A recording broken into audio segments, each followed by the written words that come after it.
सेठ दीनालाल की मिठाई की दुकान पर मुकेश और हरिया काम करते थे। उन दोनों को काम करते करते उस दुकान पर काफी समय हो गया था, जिस वजह से उन दोनों में गहरी मित्रता हो गई थी। जी मालिक, सारा काम खत्म हो गया। जो मिठाई का ऑर्डर था वो भी पूरा हो गया है। अब हम घर जा रहे हैं। ठीक है, कल समय से आ जाना। अगर आज की तरह लेट हुए तो नौकरी से निकाल दूंगा। सीमा बहुत जल्दी से खाना बना ले। मेरी बहन का जो बेटा है ना मोहन, वह आ रहा है। उसकी बहन की शादी है। 2 दिन बाद हमें भी जाना पड़ेगा। मुकेश भी आता ही होगा। जी माँ जी, अभी बना देती हूँ। थोड़ी ही देर में मुकेश की मौसी का लड़का मोहन अपनी बहन की शादी का कार्ड लेकर आता है। आओ मोहन बेटा, आओ। कैसे हो? और तुम्हारी माँ कैसी है? बैठो, कुछ खा पी लो, थक गए होगे। मुकेश भी आने वाला है। नहीं मौसी, बैठ नहीं सकता। मेरे पास अधिक समय नहीं है, मुझे और दूर भी जाना है। माँ ने कहा है आप सभी को आना है, कोई भी रहना जायब में चलता। रात में मुकेश की माँ उसे सब कुछ बताती है। बेटा मुकेश, आज तेरी मौसी का लड़का मोहन आया था। 2 दिन बाद उसकी बहन की शादी है। हम सबको जाना है, ऐसा कहकर गया है। तो हम सबको जाना पड़ेगा। तू कल दुकान से छुट्टी ले लेना। और तेरे पिताजी का जो सोने का गिलास है उसे भी किसी के पास रख देना। घर पर नहीं रखकर नहीं जा सकते, क्योंकि घर में उसकी चोरी हो सकती है। अगले दिन मुकेश दुकान पर जल्दी चला जाता है और सारा काम जल्दी जल्दी खत्म करता है।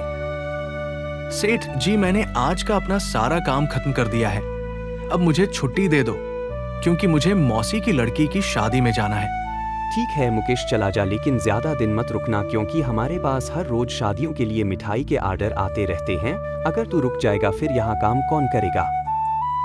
कमलेश भैया, ये सोने का गिलास मेरे पिताजी का है। उन्होंने मुझसे कहा था इसे हमेशा संभाल कर रखना। तो हम सब लोग मौसी की लड़की की शादी में जा रहे हैं, तो इसे घर पर नहीं रख सकते, क्योंकि हमारे गांव में चोरियां बहुत होती हैं। आप इसे रख लो, मैं आकर ले लूंगा। ठीक है, कोई बात नहीं मुकेश, तू आकर ले लेना, मेरे पास ही रहेगा।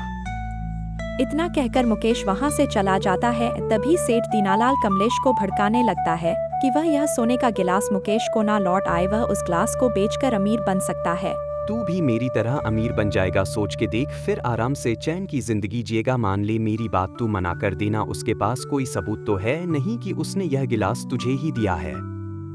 फिर कमलेश सेठ की बात मान लेता है और जब मुकेश अपना गिलास लेने के लिए वापस आता है तो वह उसे मना कर देता है कि मुकेश, मैंने तो तेरा गिलास संभाल कर ही रखा था, लेकिन राजू ने उसमें दूध भरकर रख दिया। दूध तो बिल्ली पी गई और गिलास को चूहे खा गए। लेकिन मुकेश कमलेश की सारी चाल समझ गया था कि सोने के गिलास को देखकर इसकी नीयत खराब हो गई है। यह मुझे ऐसे नहीं देगा।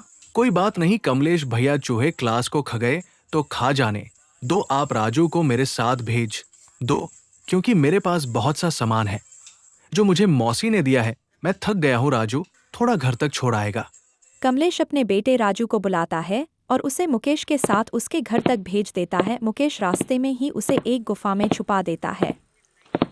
राजू बेटे, तुम इस गुफा में छुप जाओ, क्योंकि इस जंगल में बहुत सारे जंगली जानवर रहते हैं जिन्हें देखकर तुम डर जाओगे। और जब तक मैं आवाज ना लगाऊं, बाहर मत निकालना। जी सुनते हैं, कितनी देर हो गई, राजू अब तक घर नहीं लौटा। मुझे तो बहुत डर लग रहा है।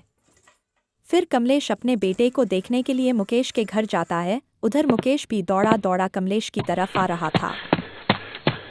कमलेश भैया, जल्दी चलो, एक चिड़िया राजू को लेकर उड़ गई। मैं सच कह रहा हूँ, मैं अपनी आंखों से देखा है। क्या बकवास कर रहे हो? एक छोटी सी चिड़िया इतने बड़े बच्चों को लेकर कैसे उड़ सकती है? तुम्हारा दिमाग खराब हो गया है क्या? ठीक वैसे ही जैसे सोने के गिलास को चूहे खा सकते हैं, तो बच्चे को लेकर चिड़िया नहीं उड़ सकती का? मुकेश की बात सुनकर कमलेश की आंखें फटी की फटी रह जाती है। वह उससे माफी मांगने लगता है। मुकेश भाई, मुझे माफ कर दे, मुझसे गलती हो गई। उस सेठ ने मुझे भड़का दिया था, मैं बहकावे में आ गया था। मैं तुझे तेरा गिलास लौटा दूंगा। तू बता दे मेरा बेटा कहाँ है?